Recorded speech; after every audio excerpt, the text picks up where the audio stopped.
கிறிஸ்துவுக்குள் மிகவும் பிரியமானவர்களே, இயேசு கிறிஸ்துவின் நாமத்தில் உங்கள் யாவரையும் அன்போடு கூட நான் வாழ்த்துகிறேன். இந்த நாளிலும் தேவன் நம்மோடு கூட இடைப்படுகின்ற ஒரு வார்த்தை மத்தேயு 6ஆம் அதிகாரம் 33ஆம் வசனம். முதலாவது தேவனுடைய ராஜ்யத்தையும் அவருடைய நீதியையும் தேடுங்கள், அப்பொழுது இவைகளெல்லாம் உங்களுக்கு கூட கொடுக்கப்படும். இந்த வார்த்தையின் மூலம் தேவன் இன்றைக்கு நம்ம ஒவ்வொருவரோடும் கூட இடைப்பட விரும்புகிறார். இந்த வார்த்தை சொல்லுகிற காரியத்தை நம்ம பார்ப்போம் அப்படின்னா, இன்றைக்கு நம் தேவன் நம் ஒவ்வொருவரோடும் கூட இடைப்படுகிற ஒரு காரியம், அவருடைய ராஜ்யத்தையும் அவருடைய நீதியையும் தேடும்படி நமக்கு இங்கே ஒரு ஆலோசனை கொடுக்கறத நம்ம பார்க்கிறோம்.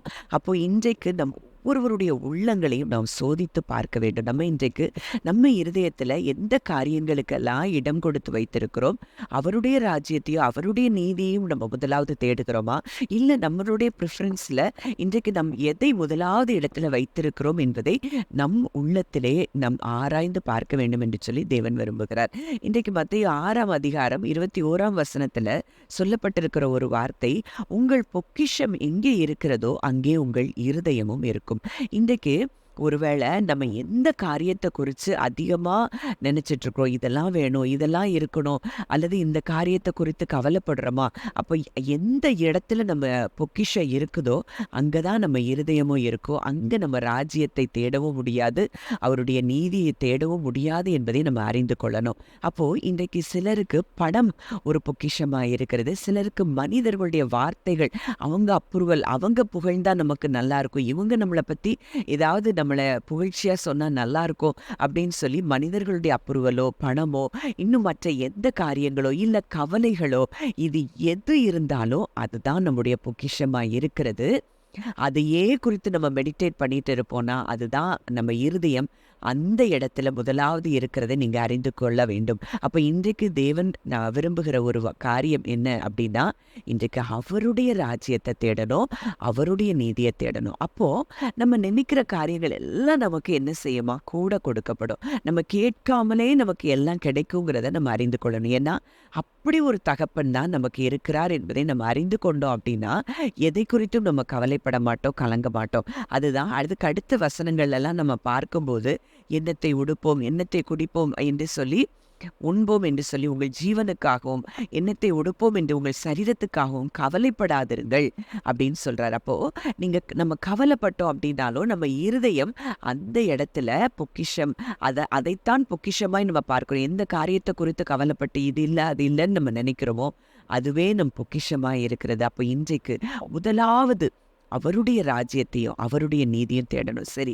அவருடைய ராஜ்யம்னு சொல்கிறோம், அந்த ராஜ்யத்தில் என்ன இருக்கிறது அப்படின்னு சொல்லி இன்றைக்கு நம்ம பார்க்க போகிறோம். இப்போ லூக்கா 17:21 அங்கே சொல்லப்பட்டிருக்கிற ஒரு காரியம், அங்கே பரிசேயர் இயேசுக்கிட்ட கேட்குறாங்க, தேவனுடைய ராஜ்யம் எப்பொழுது வரும் அப்படின்னு சொல்லி கேட்கும்போது அங்கே இயேசு சொல்கிறாரு, இங்கே என்றும் அங்கே என்றும் சொல்லுகிறதற்கு ஏதுவாய் அங்கே அது பிரத்யட்சமாய் வராது, ஆனால் தேவனுடைய ராஜ்யம் உங்களுக்குள்ளே இருக்கிறது. அப்போ தேவனுடைய ராஜ்யம் இன்றைக்கு எங்கே இருக்குது? நமக்குள்ளே இருக்குது.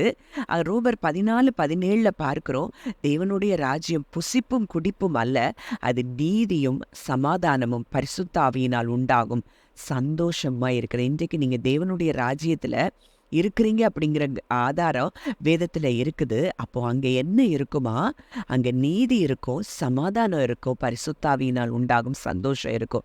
இது மூன்று உங்கள் இருதயத்தில் இல்லை அப்படின்னா இன்னும் நீங்கள் அதிகமாக தேவனுடைய ராஜ்யத்தை நீங்கள் தேடணும். ஆனால் இன்றைக்கு நம்ம அவருடைய ராஜ்யத்துக்குள்ளே தான் இருக்கிறோம் அப்படின்னு சொல்லி கொலோசையர் 1:13 நம்ம பார்க்கிறோம். இருளின் அதிகாரத்தினின்று நம்மை விடுதலையாக்கி தமது அன்பின் குமாரனுடைய ராஜ்யத்திற்கு உட்படுத்தினவருமாய் இருக்கிற பிதாவை ஸ்தோத்தரிக்கிறோம். எப்போ நம்ம இயேசுவை விசுவாசித்து ஏற்றுக்கொண்டோமோ அப்போவே சாத்தானின் ராஜ்யத்தை விட்டு நம்ம அவருடைய அன்பின் குமாரனுடைய ராஜ்யத்திற்குள்ள நம்மை தேவன் கொண்டு வந்து விட்டார் என்பதை நம்ம அறிந்து கொள்ளணும். ஆனால் இன்றைக்கு அங்கே இருந்தா கூட நம்ம உலகத்தாரை போல சிந்தித்து உலகத்தாரை போல தேவைகளுக்காக கலங்கி கொண்டிருக்கிறோம் என்றால் நம்ம இன்றைக்கு தேவனுடைய ராஜ்யத்தில் உள்ள அந்த ஒரு எந்த ஃபெசிலிட்டிஸும் நம்ம அனுபவிக்காத இடத்துல நம்ம இருக்கிறோம் என்பதை நீங்கள் அறிந்து கொள்ளணும். அப்போது இன்றைக்கு அவருடைய ராஜ்யத்துக்குள்ள நம்ம இருக்கிறோன்னா அங்கே அவருடைய ரைட்டியஸ்னஸை நம்ம என்ஜாய் பண்ணி அந்த சந்தோஷத்துக்குள்ள அந்த ஒரு பரிசுத்தாவியினால் உண்டாகும் சமாதானத்திலே சந்தோஷத்திலே நம்ம இருக்கும்போது அங்கே தேவனுடைய ராஜ்யத்துக்குள்ள நம்ம பிரத்யட்சமாய் இருக்கிறோம் என்பதை நம்ம அறிந்து கொள்ளலாம். மேலும் 1 கொரிந்தியர் 4:20 நம்ம பார்க்கிறோம், தேவனுடைய ராஜ்யம் பேச்சிலே அல்ல பலத்திலே உண்டாயிருக்கிறது.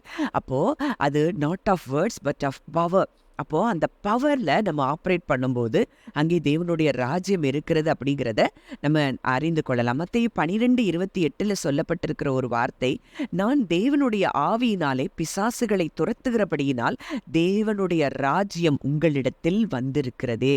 அப்போ அங்க பவர்ல நம்ம என்ன செய்யறோம், நமக்கு அத்தாரிட்டி இருக்கு, பவர் இருக்கு. அதனால நம்ம பிசாசுகளை துரத்துறோம், வியாதியஸ்தர்களை சுகமாக்குகிறோம். அதனால தேவனுடைய ராஜ்யம் இன்றைக்கு எங்கு வந்திருக்கிறது, நம்மிடத்தில் வந்திருக்கிறது என்பதை நீங்கள் அறிந்து கொள்ள வேண்டும் என்று சொல்லி தேவன் விரும்புகிறார். லூக்கா 10:9 கூட அவ்விடத்தில் உள்ள பிணியாளிகளை சுஸ்தமாக்கி தேவனுடைய ராஜ்யம் உங்களுக்கு சமீபமாய் வந்திருக்கிறது என்று அவர்களுக்கு சொல்லுங்கள். அப்போ தேவனுடைய ராஜ்யத்துக்குள்ள நீங்க வந்திருப்பீங்கன்னா அங்கே வியாதிகள் இல்லை, பிசாசின் பிடி இல்ல. அங்கே என்ன இருக்கிறது, சுகம் இருக்கிறது, சமாதானம் இருக்கிறது, சந்தோஷம் இருக்கிறது. அங்கே தேவைகளை சந்திக்கக்கூடிய உங்கள் தேவனும் இருக்கிறார் என்பதை நீங்கள் அறிந்து கொள்வீர்களானால் நீங்க இருக்கிற இடம் ஒரு பெரிய ஒரு குட்டி பரலோகமாயிருக்கும். அதனாலதான் வசனம் சொல்லுது, பூமிக்குரியவைகளை அல்ல மேலானவைகளை நாடுங்கள். அப்போ இன்றைக்கு மேலானவைகளை நம்ம நாடணும் அப்படின்னா எந்த காரியத்தை குறித்தும் நம்ம என்ன செய்ய மாட்டோம், கலங்க மாட்டோம். அப்படி கலங்கி கொண்டு இருப்போம் அப்படின்னா அந்த காரியங்கள் எல்லாம் இன்றைக்கு நமக்கு விக்கிரகமாய் இருக்கிறது என்பதை நீங்கள் அறிந்து கொள்ள வேண்டும்.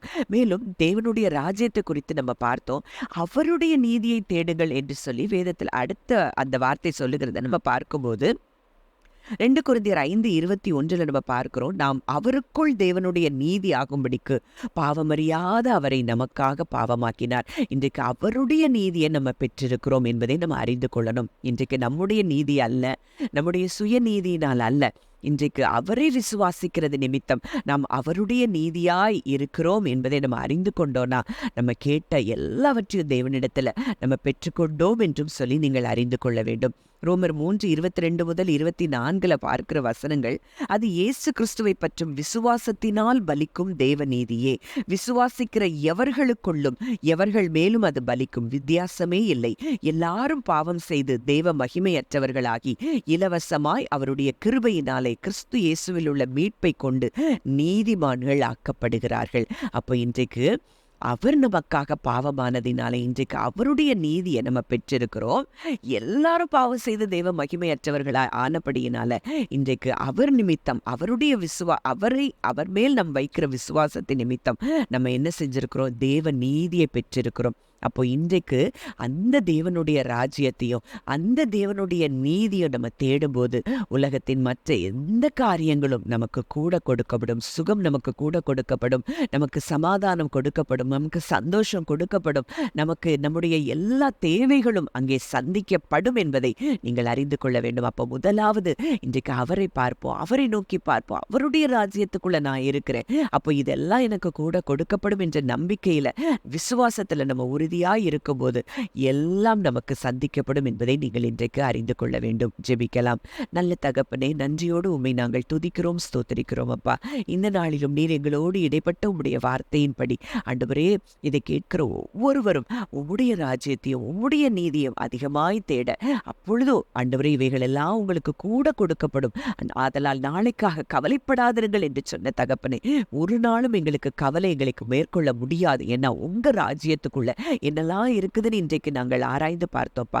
அதன்படி எங்களை நீர் வழி நடத்துகிற கிருபைக்காய் நன்றி செலுத்துகிறோம். இயேசுவின் மூலம் கேட்கிறோம் ஜீவனுள்ள நல்ல பிதாவே, ஆமென்.